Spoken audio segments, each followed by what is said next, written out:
Hello and welcome to Turkish Cuisine. I'm your host Janine Aloisi. Turkey has an extraordinary history that spans 8,000 years. It has a diverse terrain from the snowy mountains to the turquoise coastlines with intriguing cities and villages.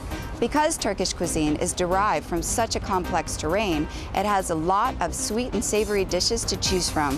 Now it's time to go to Jennifer's kitchen and see what she has in store for us.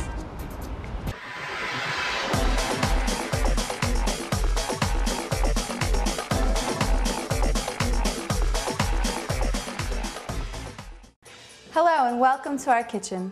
In Turkey, eating together is a sign of friendship and sincerity. Sharing stories and laughing, that's what we love.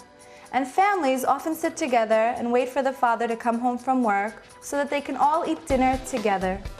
As you know, in Turkish cuisine, there are many courses, 2, 3, sometimes more.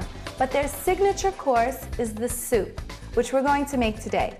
A chicken soup with orzo, or in Turkey, as they say, şehriye. We're also going to make a zeytinyağlı biber dolması. Now, zeytinyağlı means olive oil dish, which really translates into vegetarian. And we're going to do biber dolması, which biber is a pepper, and dolma is something that's stuffed. But we're also going to make a pide, which is a very famous bread in Turkey. Pide is freshly made, and you could stuff it with almost anything you like. And we'll see what we're going to stuff it with a little later. Now, let's start with our soup and go back to our kitchen. What we're going to need is 4 cups of chicken broth, and if you don't have chicken broth, you can use chicken stock from the can or boiled water with a chicken cube. 1 onion that we're going to grate. About 3 tablespoons of the şehriye or orzo. You don't need too much of this because it's going to expand when you cook it. 3 peeled and sliced carrots, 1 potato, half a bunch of parsley, some garlic, and salt and pepper to taste.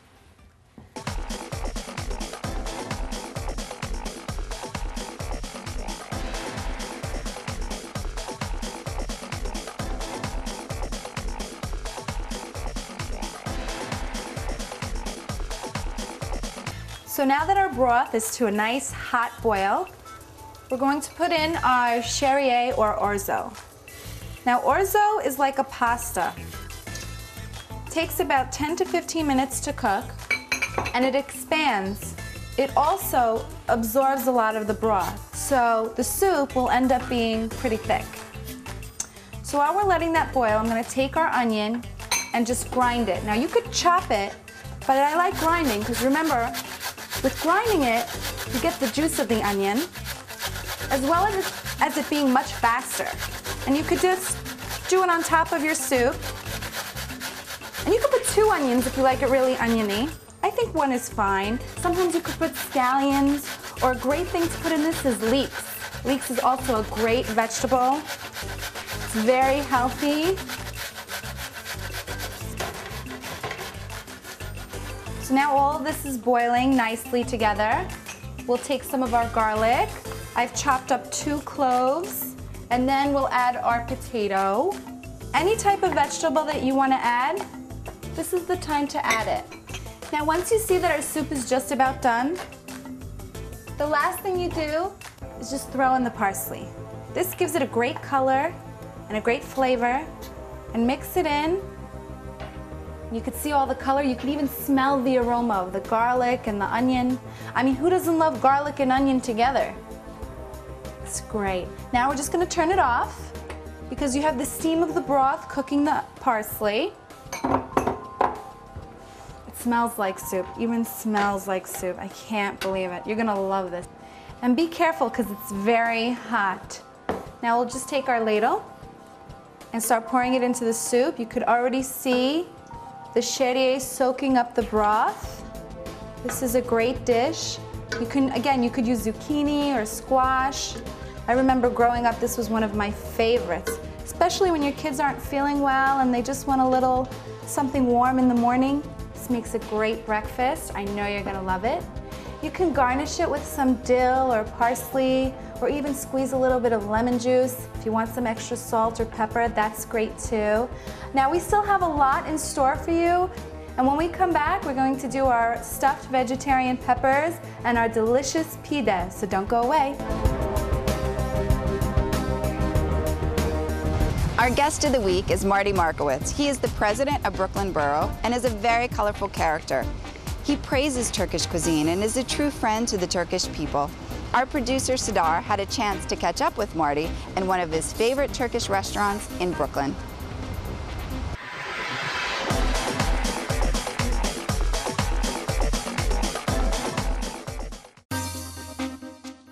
Well, first off, Brooklyn has the largest population of Turkish American residents. And secondly, we're very lucky because they've added to the richness of our life. Their culture, their food, the language, the beauty of the people, and their business brilliance. They've really added an awful lot to Brooklyn. And, you know, Brooklyn and New York City, there's no one who comes from here. I mean, everyone in America and everyone in New York comes from everywhere. And Turkey represents a large part of our borough now, you know, and New York City. And we're all the better for it. We really are. Look, I'm eating here tonight. And this is not my first time, by the way. My favorite food is tavuk, kebab, çok, severim. By the way, I speak Turkish with a Brooklyn accent. And I love I love all of the salads and spreads, and certainly I love this. I don't need it, but I love it. It's delicious. The food's very healthy, really. That's the beauty. The Turkish food is good and it's healthy. My plans are really to be the best borough president I can for the next 3 years. And then make a decision. Either I go on the horse and sunset away, or I run for mayor of New York City. Those are the choices, and I don't know yet. I'm really giving it a lot of thought. So we'll see. You know, there are many, many wonderful men and women that are thinking about becoming mayor of New York City 3 years from now. We just elected a mayor. It's kind of early, you know, but we'll see. If I can add something to New York City that I feel that the other candidates can't do quite the same, then the choice will be easy for me. We're all children of one God. We're all children of one God. We love our children. We want to be safe. We want to be able to live our life the best way we can. We don't want violence. We really want a life just to be able to live our lives, that's all. And that's true of every religion, every nationality, all of us. And the thing that surprises me is here in Brooklyn and New York City, that we live side by side of every race, creed, and nationality. We get along. Why can't that happen in the rest of the world? Why can't it happen? Why can't it happen in Afghanistan and Iran, Iraq, Pakistan? Why can't it happen? I don't know why, but that's the dream. You know, we're only here a few years, all of us, whether we live to 80, 70, 30, 90, 100. Today I met someone 104 years old, 104, who looks better than all of us here. But even 104 years, in the scheme of time, it's very little. So why don't we try our best to live our best that we can? I don't. But maybe when all the imams, rabbis, and priests and ministers join hands, we'll have peace. Maybe when Muhammad and Jesus and Moses hold hands like this, we'll be all right. I hope it comes soon. First off, I'm Jewish, as you know, and we fast one 24-hour period. We can't eat or drink for 24 hours, but we got it easy compared to the Muslim community that has to fast from sunrise to sunset. Now, from sunset to sunrise, they can, you know, but for all those hours, so it really takes a lot of faith. And so the one thing I could say is that Ramadan is a message of love and peace, family, and respect, which, by the way, is the same in Catholic, Protestant, and Jewish religions, and the same in Hindu and Buddhist as well. We all pray the same way. And that's why I hope in your lifetime and in my lifetime and John's that all of us will be at peace. Shalom, salam. That's what I pray. Ramazan Mubarak olsun. Marty, thank you very much for your time, and we wish you good luck. Thank you. Okay. All right. All right, dig down, baby. So many different dishes that I tried in Turkey and I would still like to try that I didn't get a chance to try. There's so many fresh fruits and vegetables that are prepared in very unique ways in Turkey. I like cacık a lot. It's with the yogurt and cucumbers. Put a little salt in there. It's really good. Imam Bayaldi was one that comes to mind. It's like somebody said, it's like the Imam fainted, and we always thought it was so good. The Imam fainted, so every time we take a bite, we'd go like this. Food in Turkey is just spectacular.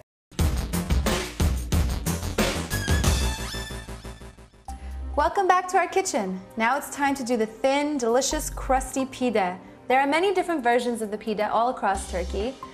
This one is going to be the Karadeniz pidesi. Karadeniz is the Black Sea. Now the Black Sea region of Turkey is very beautiful. Beautiful lakes and trees and the nature. I really recommend you to go see it. Now we have a lot of ingredients in front of us today. We have, for the dough, 1 cup of flour, 1 cup of lukewarm water, and some corn oil. Now for the inside, you can do many variations. You can do with dill. What we're gonna do today is with parsley, cheese and parsley, because everywhere in Turkey, we love cheese.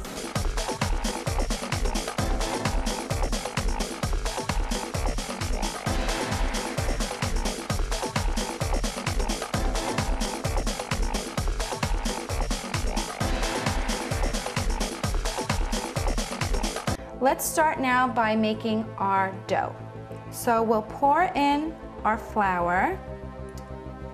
And what you want to do is with your hands, make sure your hands are nice and clean. Just make a little hole and start pouring in lukewarm water. And pour in slowly and toss it around. Now right now what you want to do with your other hand is a pinch of salt, pinch of yeast, because we're baking. Yeast, you want it to rise, and a little pinch of sugar. And you just keep on pouring in the water and scooping up, just scoop up the flour. Now when your hands get all sticky, you can use the oil to help clean them up. And once your dough is ready, you're going to let it sit. You're going to let that yeast rise for at least 1 hour. Now you want to get just the right consistency with this. Not too mushy, not too soft. Basically how your earlobe feels. So now once this is done, you need to take a wet dish rag and place it over your mixture. This is going to allow it to rise and stay nice and moist without drying it out. Now because it takes so long for it to rise, I've prepared one from before. And we're gonna work with that one today. Now I'm gonna show you how the yeast has made the dough rise. See? Look at that. See how puffy and smooth it looks? This is all from the yeast, just that little pinch. That's all you need. Now this is the same dough that you would use when you make lahmacun. It's very versatile and used in many different bread dishes. And now it's time to prepare our stuffing. Now this is a very easy stuffing, an all-time favorite, very simple, just cheese and parsley. Now the kasheri cheese I buy at the Middle Eastern store, but many places have it, especially the ones that sell gourmet cheese. And what I like to do is just grind it up with the grater and mix it in with the white cheese along with our parsley. And this melts just like mozzarella. It kind of has the same consistency, but like I said, it's sharper, much stronger taste, but it's delicious. I mean, who doesn't love cheese, right? And just keep grating it. And then we're gonna grate our feta cheese. Now this is a favorite in the morning. Lots of people have this with a traditional Turkish breakfast, which is white cheese, tomatoes, and cucumbers. Many times they grow the tomatoes and the cucumbers in their own backyard. Turkish people, one thing you find in their house all the time, tomatoes and cucumbers, and white cheese. So once we mix that all together, we'll take our parsley, mix it in, and one finishing touch I like to add is the egg.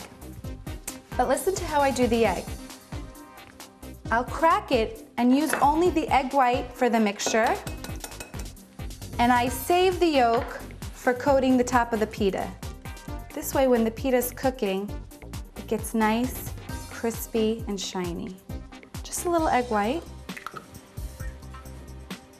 And we'll take a fork and mix it all together. And it doesn't need any salt or any pepper. Now, if you wanted to add something else right now, like some tomato or sucuk, which is a Turkish sausage, which is delicious, and it's famous actually for Karadeniz pidesi, to have the sausage and break some eggs on top. And with the fork, just mash it and grind it up. And that's it, and that's how simple it is. This is my brother-in-law's favorite. Every time he goes to a Turkish restaurant, the one thing he orders is the Turkish pita. But usually I make it for him at home, of course, if I have time. Okay, so once it's done, we could just put it off to the side, and now I'm gonna show you how to roll out our dough. It's very simple. See how easy it comes up? Just cut a piece. And this is where you need this extra flour. You need to really flour up your cutting board. Knead this to a round ball. Knead it like so. Put it down, and don't be afraid to use the flour, because you don't want it to stick to the cutting board. And start rolling. Your goal is to get a really nice oval shape. Oval and wide, side to side. Don't be afraid to thin it out, but you don't want it too thin. Just like you would like a nice crusty piece of homemade bread. Okay, so now once it's rolled out, you can take it and side to side like a pizza. And then this is one stuffing. There it goes, it looks beautiful. And then what we're gonna do is take our mixture over here, put it in the middle.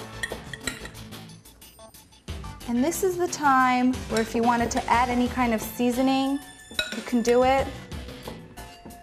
Just place it, and then we're gonna use our fingers to spread it out. Looks really good. See the variety in color, the white and the green. Now the middle part of this you're gonna leave open. So you don't have to mush it down that much. Just take it and fold it over once, then again, and take the corners and make a triangle. It's really very easy, and what you need to do is just pinch it shut. And now we're gonna put this in our baking tray.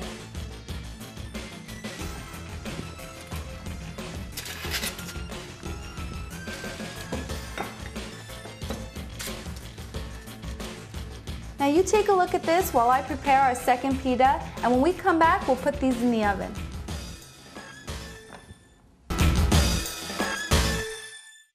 Last week we showed you a wonderful part of Turkey, the East and Southeast region.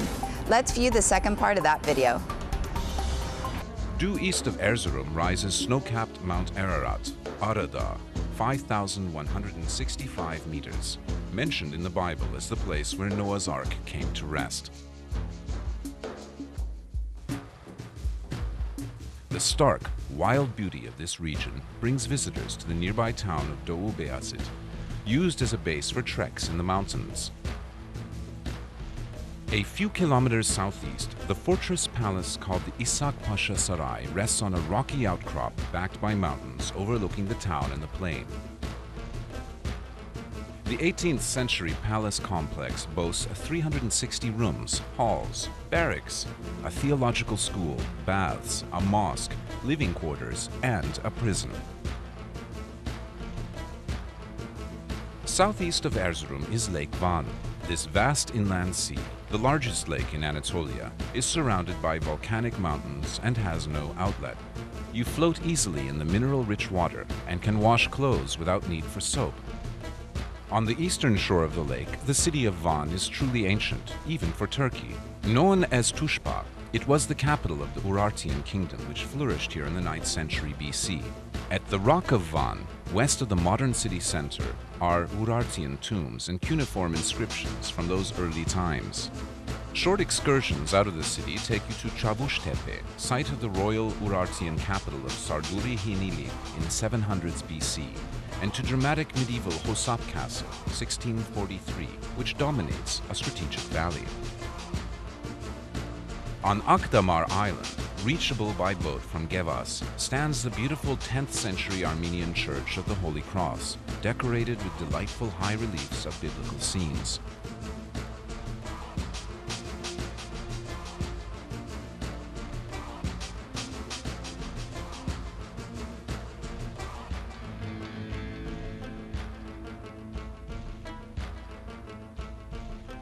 In southeastern Anatolia, Gaziantep is an ancient town that has become the region's modern commercial and financial center. The textile industry brings much of the wealth, but the city is known and loved throughout Turkey for something else, its pistachio nuts. This is the place to try delicious baklava with pistachios. Gaziantep's archaeological museum has one of the world's best collections of Roman mosaics, many from the rich finds unearthed at ancient Zeugma.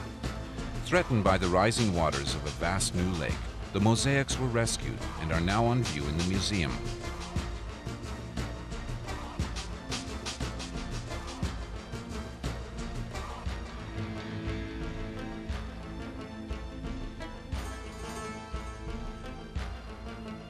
One of the most astonishing monuments in all of Turkey is the 2,000-meter-high summit of Mount Nemrut.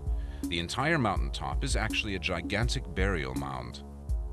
On its east and west sides are temples with colossal stone statues portraying the gods and Antiochus I Epiphanes, the king who built the temples 2,000 years ago and who may be buried beneath the burial mound.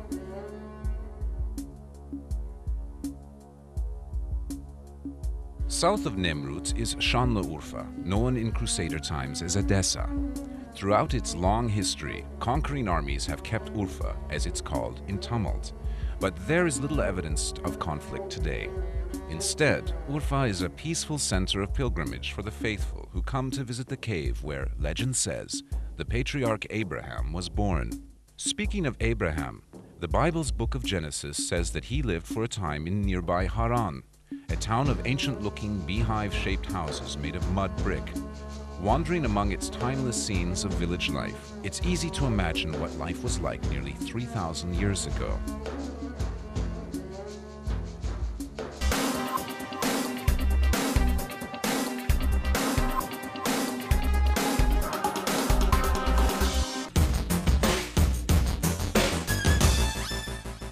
So now that I've stuffed our second pita, I'm preheating our oven to 300 degrees, and I'm gonna coat them with the egg yolk.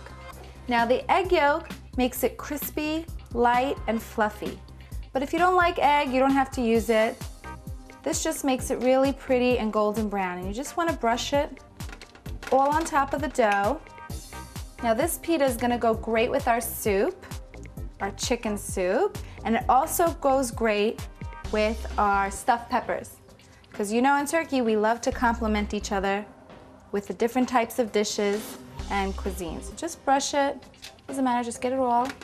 And now we're gonna take these and put them in the oven and let them bake for about 20 minutes.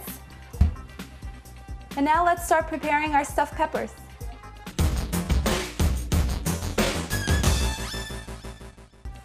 Now while we're waiting for our pitas to cook, we're gonna prepare the stuffing for our stuffed peppers. We have 3 ounces of corn oil, half a squeezed lemon juice, 1 cup of washed rice, 1 cup of onion, pepper, salt, 2 teaspoons of sugar, 2 teaspoons of mint, a tablespoon of tomato paste, 2 cloves of garlic, 1 teaspoon of allspice, and 1 cup of parsley.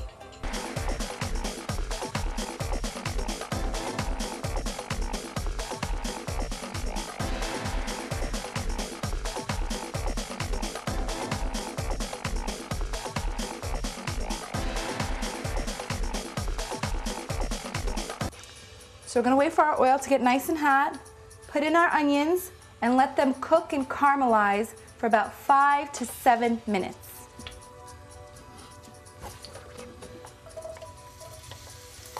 You really want that to sizzle. Now, one thing about zeytinyağlı yemekler, all of them have sugar in it. When you have a zeytinyağlı dish, you know that there's some sort of sugar in it.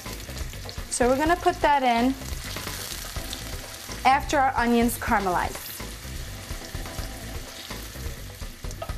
Now we'll put in our sugar, 2 teaspoons, 1, 2, and we'll put in our washed rice and just stir that in back and forth.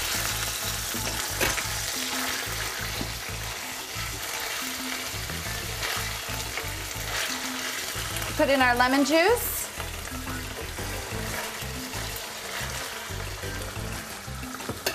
And our garlic. Now you could already smell the aromas of the spices. Really smells delicious. Now we're gonna let the rice soak up all the juices before we put in our seasoning. Now we'll put in our tomato paste and all of our seasoning. Now you can also make this with meat. That would be more of a dinner, but this is served room temperature or cold as an appetizer, and it goes great with our soup and our pide. So now we're gonna do a teaspoon of allspice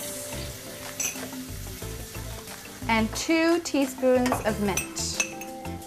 1, 2, and we'll put in our parsley. And there you go.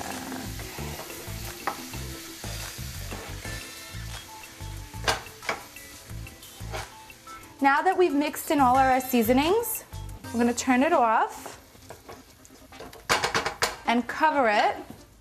And now we're gonna start preparing our peppers to be stuffed. Now that the stuffing is done, I'm gonna open the lid and let it cool and get our pot ready because we still need to stuff the peppers and put them in a different pot. So I have this small one right here because I only have 6 peppers. And what I have here is the stems from the parsley that I use throughout my cooking. I save them because when I make dolma, it's good to line the bottom of the pot so that it doesn't stick. Anytime you make any type of dolma, it's really good to line the bottom. So when I use parsley or dill or watercress, I like to save my stems. Right now I'm gonna take an Italian pepper and show you how I cut the head. So now usually this dish is made with bell peppers, but here in the States, the bell peppers are really big. Once in a while when you find them small, it's nice and you can buy those because those are much more presentable. But usually they're very big and it doesn't look presentable to stuff that and give that to somebody as an appetizer. So I like to use the green peppers. And if they're orange in color, that's okay too. It just makes it a little more pretty. You just want to take out the inside. And then what I'll do is with my teaspoon, just take the stuffing and put it in. Sometimes you can even use your fingers. That's okay. You know, in Turkish homes, many people use their fingers. Just make sure your hands are clean. Now what you can do at this point is take the head and put it back on. But what I like to do, make it look a little more presentable, is take a tomato, cut a round piece, and use that as the head. Just just like that. And I like to place it in downward. Now it's okay if your stuffing is not completely cooked because it's still gonna cook with the boiling water for about a half an hour. And this is our last pepper that we're stuffing. As you can see, we have a little stuffing left over, but it's not too bad. Get our coating. Now once all this is stuffed, we want to put it in the pot, downward facing each other. Now for this, we need to put an upside down plate because you don't want it to open while you're cooking. Once you put the plate, you put about a cup of boiling water. Just use your judgment. You don't want it totally covering like when you do grape leaves. Just want enough water for it to cook and soak up. Remember, your stuffing's already half cooked. So now that the water's in, we're gonna put it back on the stove top, let that cook for about a half an hour, and then we're gonna check on our delicious pitas and see how they're doing. The smell's coming to me from behind, so don't go away. Taksim, located in Midtown, is a rare find in New York City. This quaint restaurant is known for its mouth-watering appetizers and main courses. With such a friendly staff and environment, you're sure to be a return customer.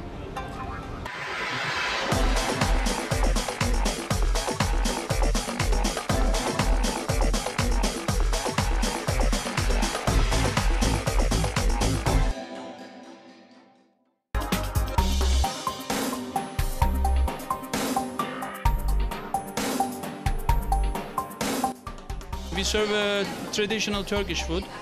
Our customers are very pleased with this restaurant because it's very health conscious. We serve a lot of vegetables. Even though Turkish cuisine is famous with their kebabs in America, we show them that Turkish cuisine is not only about grilled meats, and we have a great response. Also, one of our strength points in this restaurant is our value. We serve top quality food. We use top quality ingredients, which Turkish cuisine is all about, top quality ingredients, because we don't have many sauces to, cover any mistake. So we have to use best quality ingredients. But we charge really, really sensible price. It's a good price and good food, healthy food, and we have a great response. And because of that, we are opening our new location now in East Village. Our colors are fun. We use some mosaic tiles, and we use warm colors, and we use some hand-painted, authentic Ottoman cook figures on the walls. Everyone's friendly. The crowds are always nice. The food's always fresh. So we enjoy it. People love to eat here, and they just come to save in the hi. And they love our food. We have a lot of fun, and we have great customers. I bet we have the best customer in New York. Wonderful. I've never had a bad meal here. Ever had a bad meal. And the soup tonight was fabulous. Thank you so much. Well, working in a Turkish restaurant is great. It's a different experience, great atmosphere, great environment. It's almost like eating at home, but in a beautiful atmosphere with great friends, my friend here, and we just love it.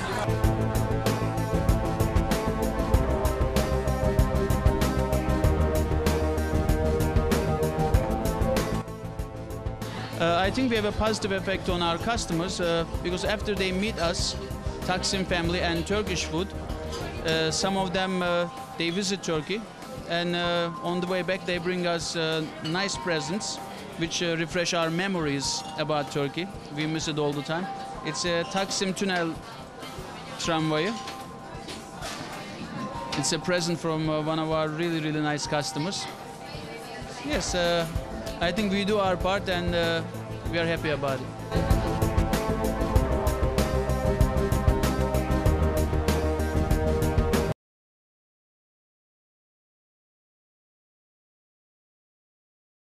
So our pitas are just about ready. Now if you wanted to, 10 minutes before it's cooked, you can take an egg and crack them on top. That's the specialty of the Karadeniz pidesi. But we won't do that here because we already brushed some egg yolk on top. So I'm just gonna take them and slice them. Now this pide is gonna go great with our soup and our zeytinyağlı biber dolması. It's very famous all throughout Turkey. It makes a great lunch, a great dinner, and in some parts of Turkey, they even eat it for breakfast. And you could put anything on this. You could put sucuk, which is that Turkish sausage, or pastırma, lots of people like that, or even make it mixed. And just slice it. And then we're gonna check on our biber dolma, or stuffed peppers. And we're gonna see how our meal is coming together.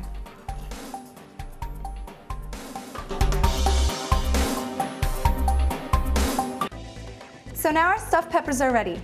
After cooking them for 35 minutes, we've let them cool for another 35 minutes because these are best served room temperature. Now you just have to be careful because they're still a little warm. And you could take a spoon because it has a dull edge, and with your finger, just take one out. It really looks delicious. Smells great. And see how pretty it is with the tomato head? Of course, if you put the regular head back on, that's okay too. And there we have our delicious zeytinyağlı biber dolması, or olive oil stuffed peppers.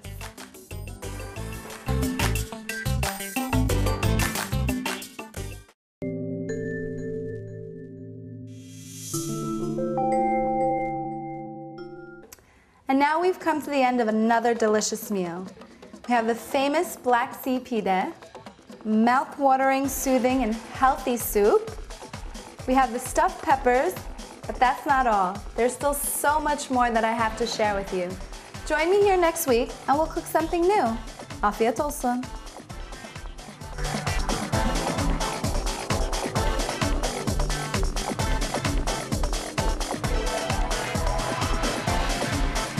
Well, that's our show for this week. On behalf of myself and our staff, we'd like to thank you for your emails. We appreciate your input and support, and as always, we look forward to sharing with you our enthusiasm for Turkish cuisine and Turkish culture. I'm Janine Aloisi, and I'll see you next week.